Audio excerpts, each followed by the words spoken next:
spending time with her husband, friends, family, including her 12 grandchildren. In her spare time, she connects and celebrates with the women involved in motorsports, taking you behind the wall about their journey of life, racing, and how they juggle everything to make it all work. Welcome to Racing Girls Rock Podcast. Strap in, window nets up, the pedals are down, and when the green flag drops, we go.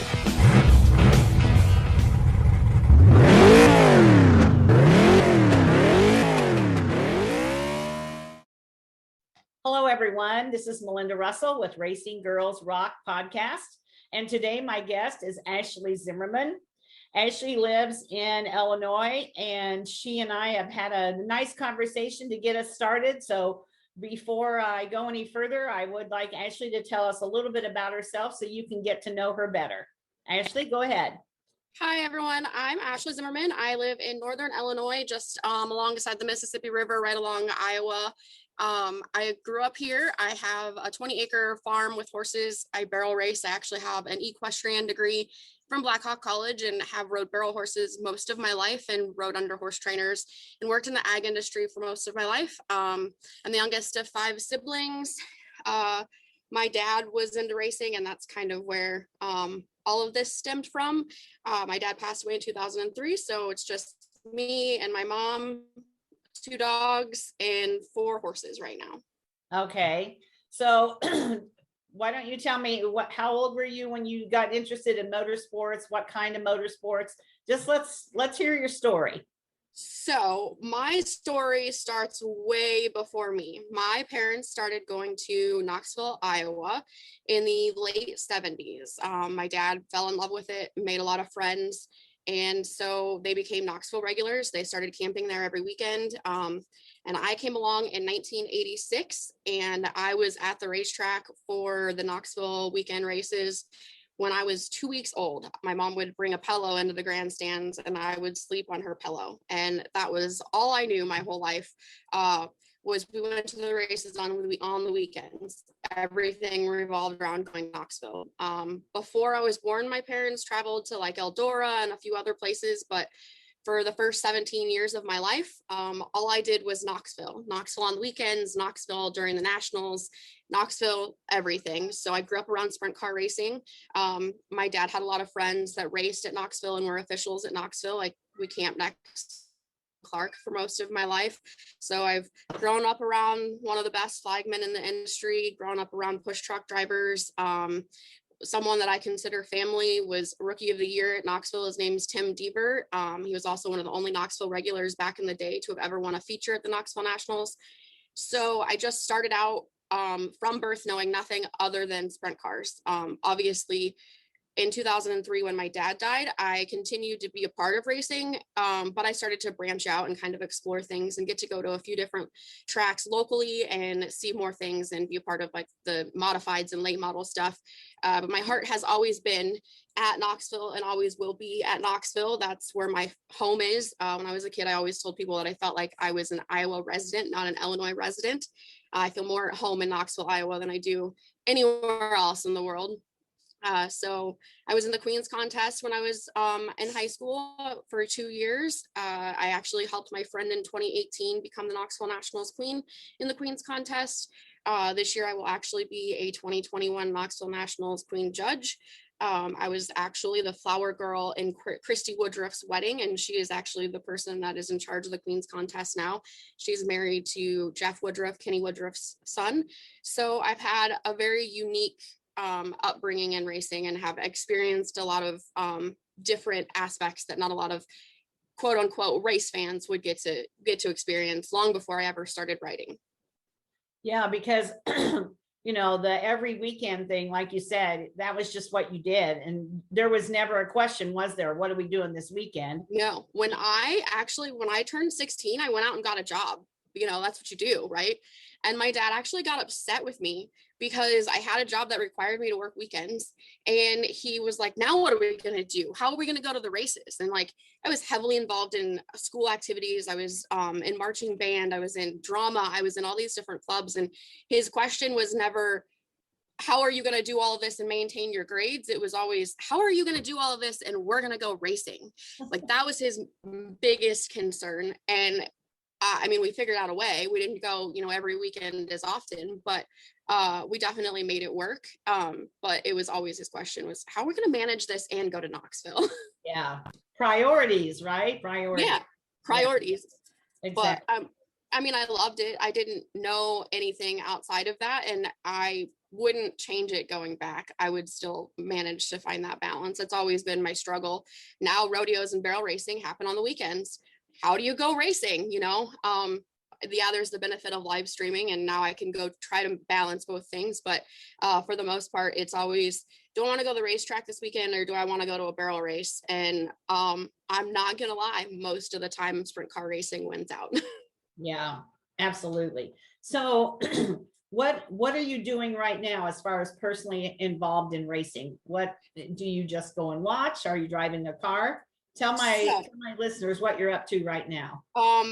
My day job is actually a staff writer for Dirt Empire magazine. Originally back in 2019, I decided that I was going to try to pursue a dream that had been put on the back burner. When I was 17 years old, I had wrote an article essay on my life in sprint car racing and happened to share it on Hoseheads. When I shared it on the Hoseheads message board, a small Pennsylvania newspaper reached out to me. They wanted to publish it. Little did they know that was kind of my dream. That was what I wanted to do. I grew up reading Open Wheel magazine and the Knoxville Nationals program, and I always wanted to write stuff. I wanted to be that person that got to instill some emotion into a metal object that not a lot of people understood how you could be so emotionally passionate about it. So when they gave me the opportunity, I jumped on it. And since I was in a stage of my life where I was trying to decide what I wanted to do for college, I decided that's what I wanted to pursue. So originally, I actually had a scholarship to Augustana College for English. And just with the passing of my dad and some other life things, I just really wasn't happy with what I had chosen. And that's why I transferred to pursue my equine degree. My second love was horses. So that got put on the back burner for 17 years. I got published at 17. And life got in the way, traveling, writing for horse trainers, just life got in the way.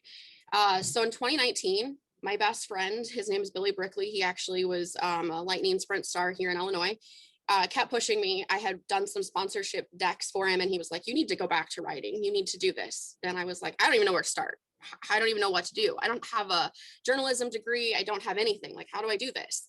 And I happened to post on Hoseheads, faithful Hoseheads, and the message board happened that Justin Zock from Dirt Monthly magazine and originally Flat Out magazine saw my post. And he said, send me an email. Let's talk about this. I was like, okay, all right, So I sent him an email and he said, pitch me an idea. Let's see what you can do. And so I pitched him an idea on 34 Raceway and the 19 rainouts that we had that year and how that affects a racetrack, especially one that's not backed by a fair board. And I thought, you know what, I'm going to be grateful. This is probably a one-off thing. I'm going to be grateful that I get one opportunity to do what I wanted. And after I sent him that email with the article in it, he said, okay, so pitch me another idea. And he had a spot for what they called like the crew members and like that side of the racing where they would feature a different crew person. So I pitched Jeff Woodruff. I pitched Woody from Knoxville, Iowa. I knew I could get an interview with Woody and I knew Woody really well. So I decided that's what I was going to write. So I wrote an article about Woody, and both of those articles came out in December of 2019. And immediately Justin said, all right, so give me a pitch list, give me some more ideas. Let's keep the ball rolling. And about the same time, Alan Holland had sent me an email offering me a place to write a column on Hoseheads. And so I also took up that opportunity because I figured at most, the more my words got out there, the better off I was to continue to grow what I was doing. So I sent Justin a pitch list and I sent Alan the name of my column, which is from Spurs to Slide Jobs. It's on the Hoseheads homepage. It's still there. I publish bi-monthly. I try to at least once a month, depending on how busy I am. Justin and I continued to write for Justin all through 2020. I took a couple of months off. My mom's 80 years old, had some health issues. So I took care of her for a while. starting in May of 2020. You could see my articles on Dirt Monthly, at least 3 or 4 of them a month in the magazine. In September of 2020, because of COVID and some other things, Dirt Monthly closed their doors. Lucky for me, by that point in time, I had reached out to Outside Groove and J.A. Ackley, and J.A. had taken me on too to write for them as a freelance writer. And I was working on a piece about women in motorsports and women drivers and what the adversities are that they face. And in that meantime of me writing for Outside Groove and wondering what was going to happen for Dirt Monthly, Justin Zock and Adam Cornell from Dirt Monthly. Adam was the layout guy in advertising, and Justin was obviously the editor, came together and decided to create a magazine called Dirt Empire Magazine. And they sent me, both of them sent me an email and said, we would love for you to continue to help us. We've loved working with you, and we think we would like you to keep on. So I said, of course, yes. Justin had been basically my mentor through all of this and guiding me, giving me confidence, telling me, you know, you should branch out, you should try to write for this or do this. And so I definitely wanted to stay on board. At this point in time, I'm writing for Dirt Monthly on a regular, consistent basis. I was in the preview issue in January. I had the cover with Kevin Rumley in April. And I have at least 3 to 4 articles a month, and I also help them do their sales. When time allows, I have published and continue to publish through Outside Groove and Hoseheads. I've had other opportunities with places like Race Pro Weekly and Open Wheel 101 with Bill Wright at the Hall of Fame. We'll republish some of my stuff when I have time. I'm just to the point now that Dirt Empire takes up a lot of my time, and I'm completely grateful for it. Justin Zock and Adam Cornell are absolutely incredible to work with, and they have guided me in every direction that I've needed and given me advice, because again, I have zero training whatsoever. This has just been a passion of mine to pursue, and they've been great about it. And JA has been great to work with. JA guides me in the aspect of, this is how I think you should revise this, but I want you to do the revisions instead of just sending it off to somebody and them changing whatever they want. I also, July of 2020, Justin had sat down with me and asked me what some of my like long-term bucket list goals were with my writing. Told him my biggest goal was that I wanted to be in the Knoxville Nationals program. That's where it started for me. That's where I wanted to end up. Justin got me in touch with Eric Arnold this year. I figured I would not have a chance at all ever to be in the program, at least this year, since last year would have been a rollover since they didn't have it. Eric happened to find me a space for 800 words, and I pitched a piece on Jack Shield. And so in August of 2021, I will also be in the Knoxville Nationals program with a piece on Jack Shield and leaving the Knoxville Nationals as unfinished business in his retirement. So to say that it has been a roller coaster of a year, while everybody's been complaining that the pandemic was slow and boring for them, my life has been crazy. It's been wild. I have put everything else in my life on hold. I have not entered a barrel race since 2019. I ride my horses, and that's about it. I haven't done anything but live, breathed, and eat this goal and this dream to try to put it together to be something. I've just gotten very lucky that I've had people that have believed in me and allowed me to do that. That's an amazing story. So I owned a weekly newspaper back in the day for about 10 years before I moved to Michigan. And I know what you're talking about when you say that it's just a passion and that you have that, you know, you just like to do it. A lot of people look at us and say, you're crazy, you know, because I write every story in the magazine, which now I'm going to start calling on you to write some of those stories. But I write all pretty much. I mean, I had a lady who was helping a little bit, and unfortunately she got sick and passed away. But, you know, you have to enjoy it. Otherwise it's a task. Yep. And for people who don't enjoy writing, then they don't understand the pleasure that you get out of telling somebody's story and being able to share it with hundreds and hundreds of people. I do not take it lightly that by somebody telling me their story, I get to be a part of their dream. I get to hear their emotions, and I have to express their emotions, and I can affect your dream. If I don't share your story the right way, or I don't share everything properly, I can affect your dream, and I don't take that lightly. I can make things happen for you. I can give you that 15 minutes that you needed for a sponsor to see you, or somebody else to believe in you, or for the grassroots guy to finally get seen and get a major opportunity. And I don't take that lightly. To me, that is the greatest part of this experience. It's not that I get to have my name in a byline or that people get to know that I wrote stuff. It's that I get to hear those guys on the phone or in person tell me and show me the excitement of their stories. I've gotten to write some incredible stuff. I got to write a story on Nick Guernsey from Burlington, Iowa, from 34 Raceway, who literally decided to go off to war and fight for the military so that he could fund his sprint car dream, and got a Purple Heart and came home and now uses his racing platform to help hope for the warriors and help veterans when they come back stateside with their struggles.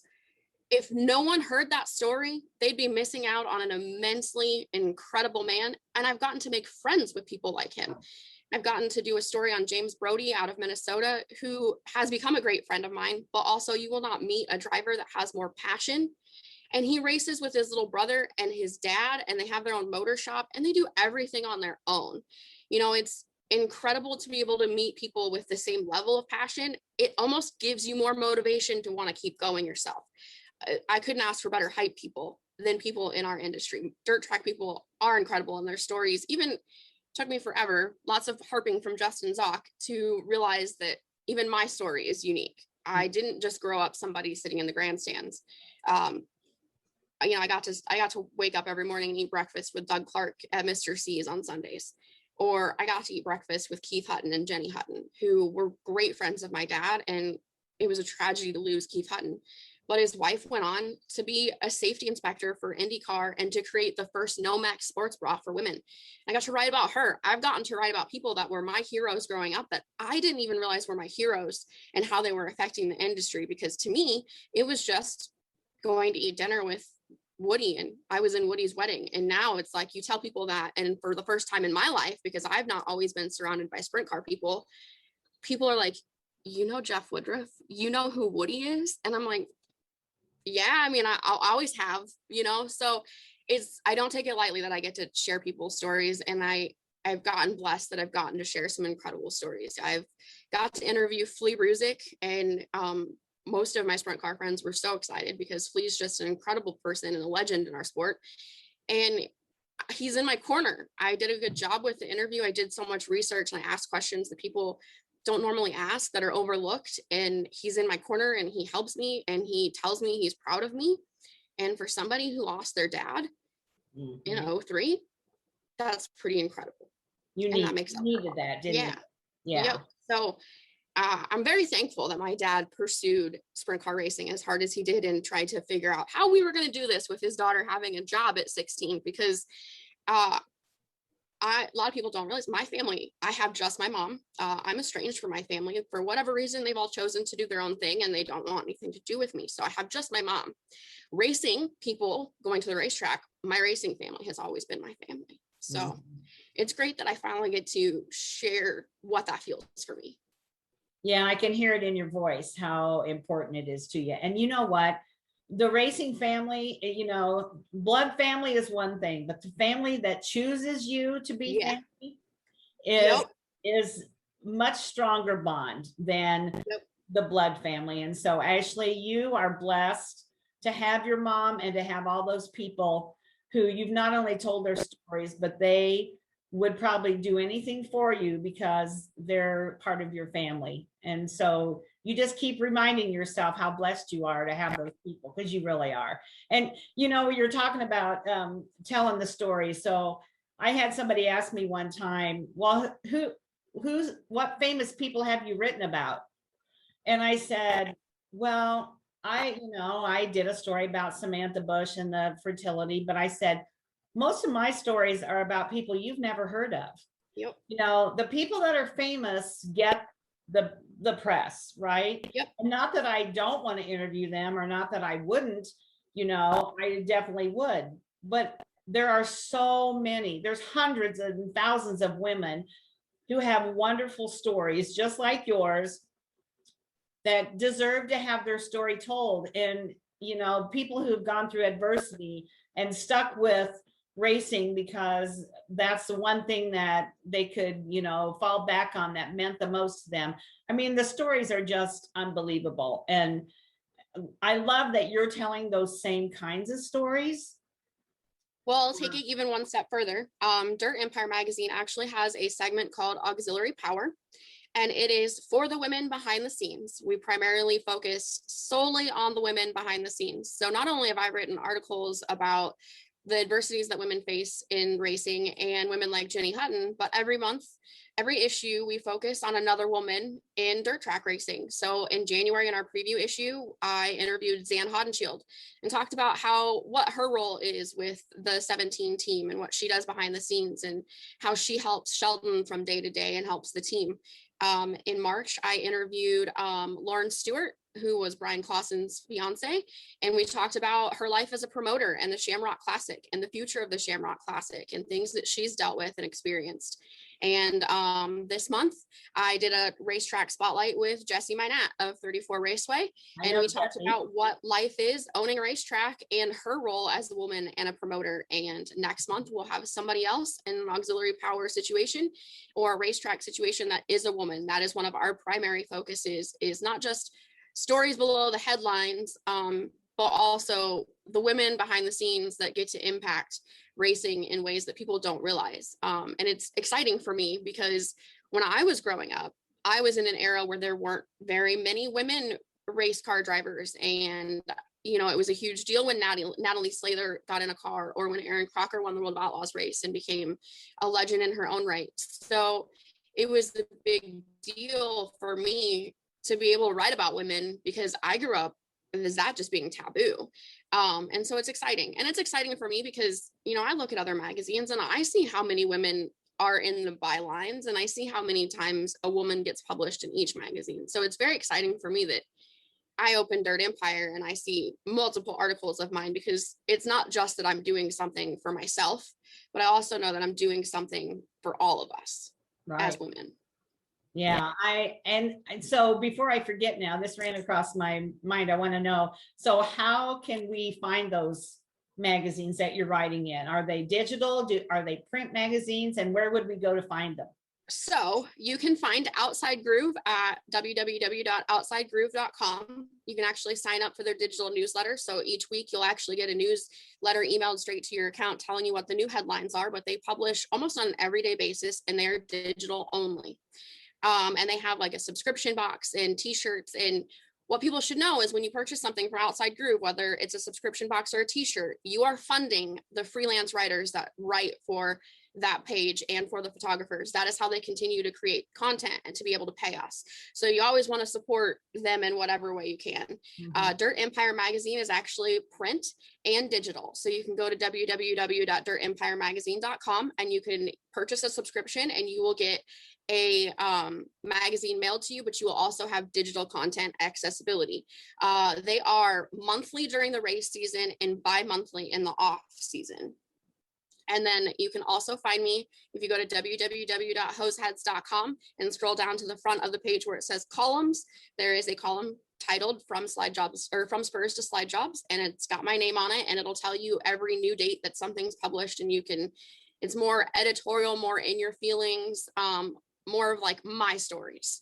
And of course, you can always find me anywhere on social media. I'm on Twitter at SnappyB55, and I'm on Facebook. If you ever want to tell me what you think of an article, or you have an issue and you need help getting a magazine, or you have a sales question, or you want to do, I'm also on the Hoseheads message board. Just title something calling me out, and I'm quick to reply. And I like engagement. I like hearing people's opinions, and it helps make us be able to create a magazine that's more user happy and more reader happy. So I like doing that. Yeah, that's very cool. So I'll put those links in the show notes too, so that people can reach out and find you. So Ashley, how do you feel that you're impacting women in motorsports? That's kind of what we're talking about today. Through your writing, how do you hope to impact women, or maybe even encourage women to become involved in motorsports? I think, first of all, I'm a workaholic. So by me being able to put out a ton of articles and by constantly putting my name out there, I think it shows that there is another avenue. You don't have to be a race car driver's girlfriend. You don't have to sell merch. You don't have to be a promoter. You have somewhere you can start very much at the very basic level. If you can write something and you can bestow emotion into this sport and you know about it, you can write, you can interview people, and you can be a freelance writer. There are a lot of places that will give you an opportunity. They might not pay you, but they'll give you an opportunity. And all you need is somebody to let you put your foot in the door. And I will say the racing industry is great about that. I had a lot of people reach out to me after I posted on Host Heads. So I think by seeing a woman's name constantly, especially a young woman, it shows that you can start somewhere and you can get into the sport and that there is availability for you. By seeing my name frequently, it shows that there's a lot of opportunities out there. I also think that by always constantly writing about women and making that a part of my focus, it shows that there are more women in this sport that are valuable and hold a substantial place at the table and gives you an opportunity to dream big. You can look at people like Jessie Minat and Kendra Jacobs, and you can read about them and you can see where they started and you can see where they ended up and how they got there. And it can inspire you to reach big and dream big and have some bigger goals. And I think that's extremely helpful. Not a lot of magazines focus on the women aspect. And if they do, it's not consistent over and over again. And this is a priority number one for us, is to fill the auxiliary power concept every month. We want people to know that women are out there. And I think by just sharing my story, it shows that you can be a fan and you can get somewhere. You don't have to be born into a racing family.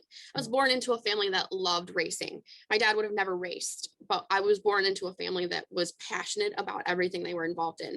And I go to the races, and my best friend's brother races a 305 at 34 Raceway. His name's Kurt Mueller. We go to the races, and I'm not joking. There's two girls that push his car out to get pushed off to staging. We're those two girls. You know, there are a lot of things that I've helped with. I've gone and been in the pits and helped, whether it's be a tool puppy or just hang out and enjoy the moment. You can be a race fan and you can be a girl and you can end up somewhere in this sport, but you don't know that until people share their story. And I think by constantly being open about it and expressing it, you can learn that I can do that too. Like, my story is similar to this, or I could try that. Same thing with the Queen's Contest. I love being involved in the Queen's Contest. I love Christy Woodruff, and I love what the Queen's Contest stands for. It gives you an opportunity to put your foot in the door.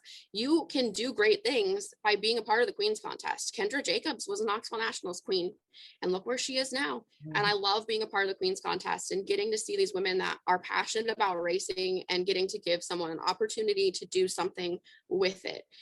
So it's fun for me. I've always either been backstage helping Christy or pushing my best friend for a year to be a part of it and nagging her. And now this year I'll get to ask questions and get to help pick the next queen. And I'm excited for it because it is an opportunity that people overlook. If you think that the Queen's Contest is judged primarily on looks, you are absolutely crazy, because we ask a lot of hard questions, and God help those girls this year because I've got the hardest of questions. I always do. So it'll be exciting and fun. And I like being a part of those things, even though I'm not a super girly girl, because I like seeing women do well in racing. Yeah. It's interesting. We kind of both have the same thought process as far as women involved in racing, because so many times I interview gals or young girls who are racing. And when you ask them what their goals are, they want to be the next sprint car champion, or the next, cup champion or whatever. And you and I both know, and they do too, that's a really hard road to get down and become that champion. The people that do that are in the minority. And then there's so many other opportunities to be involved in racing, even if you're not the driver. And so I love being able to share with girls, other opportunities, like maybe you could be a sports writer, maybe you could be a photographer, maybe you love travel, so you could be the travel person for a race team. You like accounting, especially with like marketing, whatever it could be. Yeah, with social media, there are so many opportunities out here now to run social media or graphic design, sponsorship decks. I do sponsorship decks in the off season. It's writing. I get to still write. There's so many opportunities. that you can do as a woman, that you don't have to be a race car driver. I mean, I encourage anyone who wants to race a sprint car or a late model or whatever, if you're a woman and you can do it and you can find the means and the ability to do it, then go do that. Like, I'm not saying that you can't be a race car driver, but there are so many opportunities. I remember when my dad died, that I sat down and I was like, what am I going to do? Like, how am I going to be a part of racing now? I thought I couldn't be a part of racing without my dad. And I thought that nobody would know who I was, or nobody would remember that I was Joe Zimmerman's daughter, or, you know, crazy things like that. And then I realized my next season there, like, nope, that's not it at all. You know, people did remember who I was. And now I get to pursue my passion and make a name for myself and make connections. And so you can do just about anything in racing as long as you put your mind to it. I mean, and not to say that it was easy for me, but I made a post on hose heads. It's not hard. People will give you an opportunity. You just have to make something of that opportunity. I mean, I worked hard to make sure that one article was as absolutely perfect as possible, so that way people knew that I cared about this opportunity and that I was making something out of it. And then as the opportunities began to roll in, I set everything else aside to pursue this goal. You know, I used to enter barrel races 2 times a month, and I'd ride 6 days a week. And that's a lot of work that people don't realize goes into maintaining those horses and doing those things, because I don't like to do things half-assed at all. And so I put all of that aside and said, I'm going to make something out of this and see what I can do. If I can't make anything out of it, then I know I tried my best, and eventually I'll figure out balance on the backside of everything else.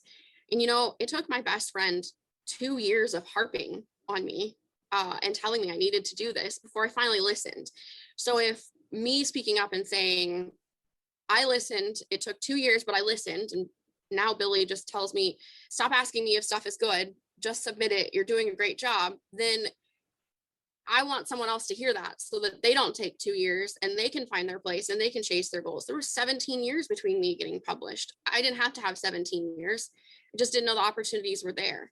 And so I want people to know, girls, guys, anyone that wants to be involved in racing but can't race, that there's a ton of options out there. You just have to get out there and bust your butt to make everybody know you care about it. A lot of people want to go into it and not put the energy into it, and then you're not going to make it anywhere. You have to put the energy into it, and people will pay attention and they will listen to you and they will help you. That's been the best part about Justin Zock and Adam Cornell and JA, is that they knew I didn't come with any training, and they've helped me. They've given me the advice and the things that I've needed to be able to improve myself. Adam has suggested different graphic design courses that I can take at home. And I even took a motorsports marketing class from Jackie Rumley this winter that was online based. And while I knew a lot of it because I took ag business classes, I didn't know all of it. And it was greatly helpful, and it only cost me $288. So there are a lot of opportunities out there if you go looking for them, that you can start to build yourself a platform and get somewhere. And then the best part is that it's not the riding part or the pictures that you take, but it's all the people you get to meet and all the stories you get to have. I remember when I first started coming to the racetrack in my 20s, and I was single, and I'd tell everybody I was going to the Knoxville Nationals by myself, just me and the dog would go. And my friends would be like, I can't believe you're going there by yourself. Like, I can't believe you're doing this by yourself. And I'm like, why? And they're like, you're all alone. And I said, oh no, you're crazy if you think I'm all alone. I said, I know so many people when I get there that I'm not even bored. And if I am bored, I make friends of everybody that's parked around me and camped around me. Rick Van Donsler, I camped there. My parents have known him since the 70s. Always jokes with everybody that if they need anything, they can always talk to me, that I'm friendly and everything when I come to park. And that's true. And I always end up making friends with everyone I'm camped around, and I'm never bored and I'm never lonely. And I don't think that's unique to my story because I'm going back to what I consider home. I think that's something that people overlook about dirt track racing. You can go somewhere by yourself and you will have friends by the end of the week. There are 20,000 race fans in one spot. You're gonna make a friend and you're gonna make them for life, and they're gonna remember you the next year. Last year at the one and only, I was kind of bummed out. You know, I still sit in the same national seats that my parents bought in 1978. I have known the people I've sat around since I was a kid. And I was kind of bummed, A, because I wasn't going to get to tell those guys that I got published, and B, because I wasn't going to get to sit with them or see them. And I thought that I wouldn't get to see them all week. And lo and behold, I had those guys stopped me on the midway when I was walking my dog to say hey and to talk about how bummed they were that it was general admission and we weren't going to get to sit by each other. So it's, you can do anything in racing if you want to. You just have to put the effort forth, whether it's you want to go to a race and you're all by yourself, or you want to write, or you want to be a photographer. There are so many outlets, social media marketing, sponsorship decks. If you're creative with graphic design and you can write even a little bit, you can do sponsorship decks all winter long and be excellent at it, because it's really just about being eye-catching and creative and knowing marketing, not necessarily knowing motorsports, in particular. So there are so many options, and I just want people to know that you can pursue those options, even if you're just somebody who buys a ticket and sits in the stands. You don't have to be born into this by any means. I thought I did, and I was proven wrong. I proved myself wrong, and I'm okay with that. Yeah. So, you've reached one of your goals was to be in the Knoxville program. So what other goals do you have for your riding career?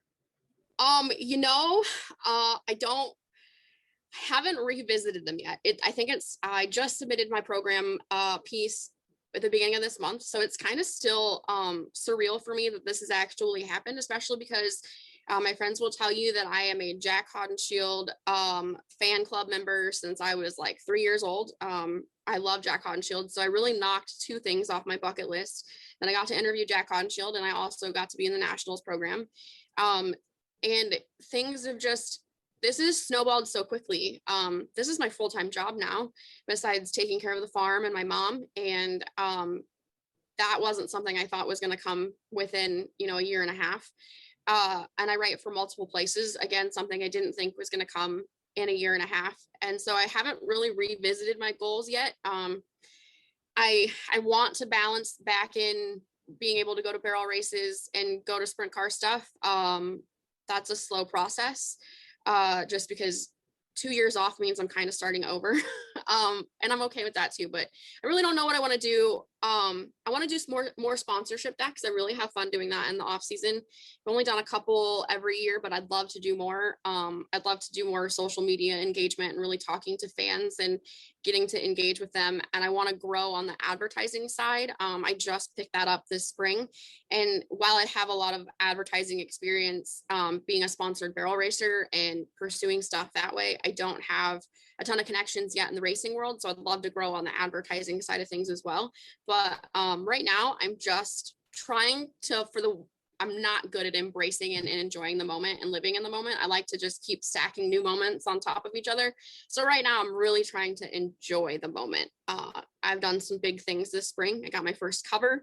I got to interview Kevin Rumley, which allowed me to go to Tri-City Speedway at the end of May and hang out with Kevin Rumley and Jackie Rumley and Kyle Larson. So I've experienced a lot this spring. I got to write the Knoxville Nationals program. So I'm just trying to enjoy things right now.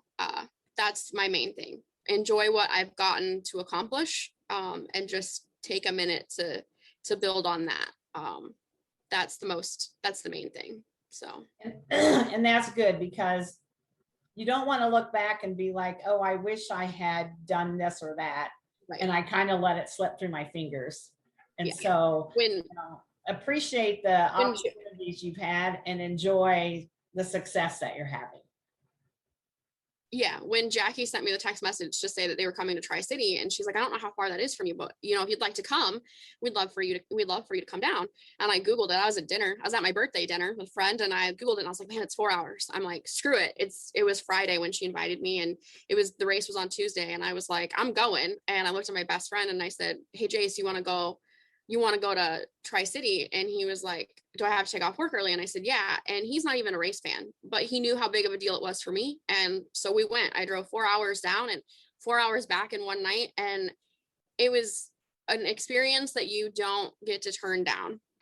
It was so much fun to see how Kevin Rumley operates after interviewing him and see how methodical he is, and to watch Kyle Larson race the late model in person is something everybody should go watch and see, even if you're a sprint car fan, because I've watched Kyle since he was 17 at Knoxville. And let me tell you, Kyle Larson in a late model is so much more impressive and so much cooler.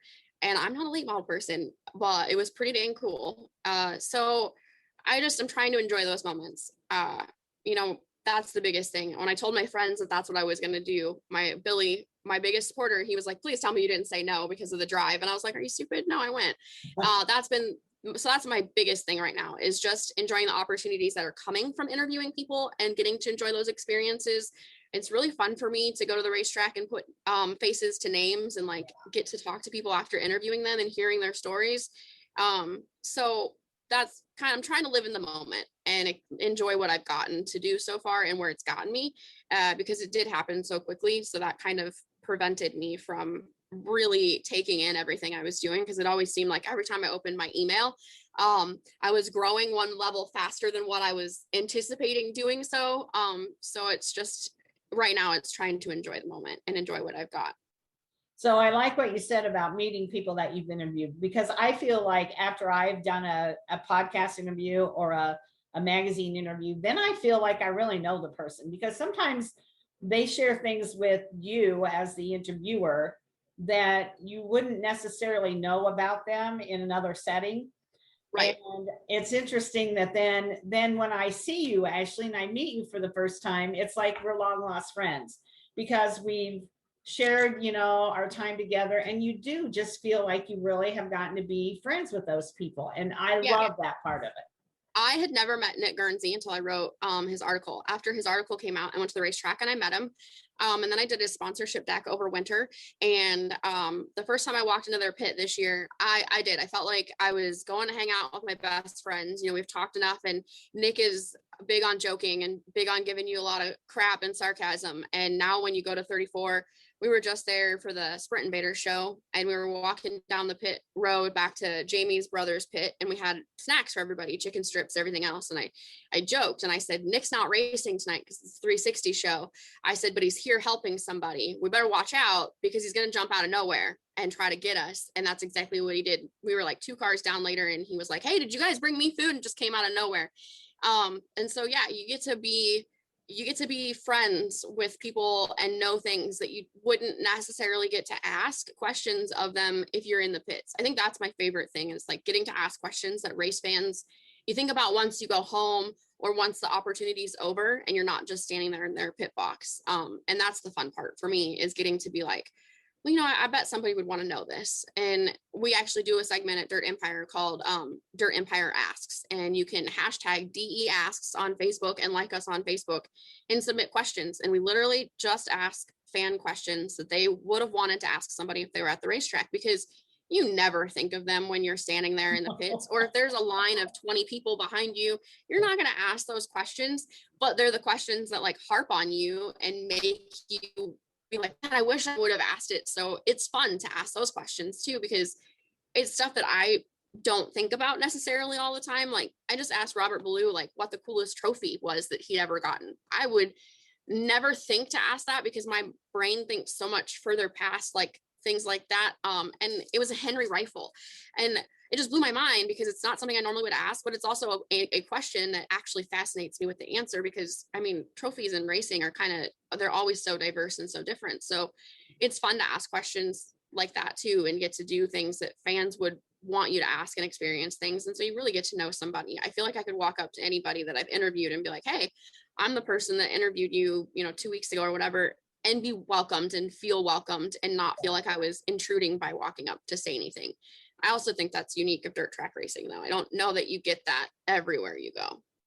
No, and I think racing in general, you probably get that feeling, but you don't get it in any other sport. So, I find that, I've interviewed every kind of racing there is, and it's all the same. And when you meet those women in person, or men, you interview a lot of men too, they just, like I said, you feel like you know them. They give you a hug and they're like, oh, it's so nice to meet you in person. And yeah, it's just so fun. We're a very supportive group. And that's, while I knew that's how racing was, I didn't know it was this much. I didn't know it was this supportive. I knew people in racing were always supportive of each other, and you're one big family, but I didn't know it was this integrated and this deep. And I like it. I mean, I come from a place where I don't have family, so it's nice to have people that, you know, are very relatable to what's going on in your life. The beginning of May, my good rodeo horse had a baby, and the foal actually went through a ton of complications and was in the ICU at the University of Illinois vet hospital. And things were very touch and go for 7 days. And I was updating people on Facebook because a lot of my close family friends live in Oklahoma and in Texas and California and just all over the place. And so it's easier that way to update on Facebook than send 12 million text messages. And, you know, photographers from racetracks, Dennis from 34 Raceway, he messaged me the other day or commented on something the other day and said, so how's the baby? And people, you know, it's great because my horse people don't necessarily, people I've met in the horse industry don't necessarily ask me how the racing stuff's going, but my racing family constantly will ask, you know, how other stuff is going. How's your mom? How's the farm? How's your dog? You know, and that's always something that impresses me is how much we remember about each other and take interest in each other. And it's nice. It's a lot different than the horse side of things. It really is. And I hear it over and over and over when I interview people. And I hear the same thing about how it's the people in the sport that really, when everything's said and done, all the stories are written, all the stories are told, what do you have left? And you have those relationships and those friendships. And that's really what matters more than anything. There's so much. This is my biggest passion and my biggest motivator is there is so much you can learn about racing by looking at the person sitting next to you and starting a conversation and making a friend. It doesn't matter if it's an old man that's 75 years old or if it's me. I always shock people because when you talk to me at the racetrack, I've been to 34 Knoxville Nationals. I've been there since 1986.